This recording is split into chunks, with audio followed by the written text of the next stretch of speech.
In this video, I will be showing you how to install Brave browser on Mac.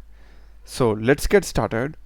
First thing, just search for Brave and we'll be having the official link from brave.com. Just select this and here we are having the Get Brave option. Click that and the download will be getting started. It is around 230 MB in size. Just be patient. Once the download is complete, just open it and we just need to drag and drop it inside applications.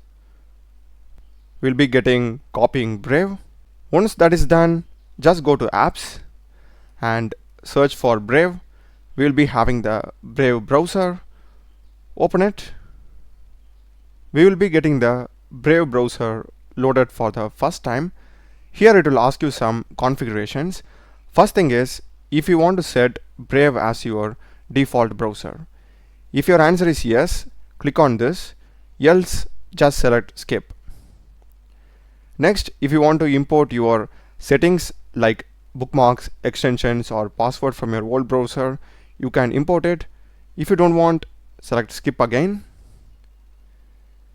And I'll just go with maybe later. And if you want to send this information, you can click on finish. That's it. Now we can start using the Brave browser. That's the video, guys. Do check the playlist of my channel. Done a lot of videos in programming and AI tools. Subscribe me. Thanks for watching.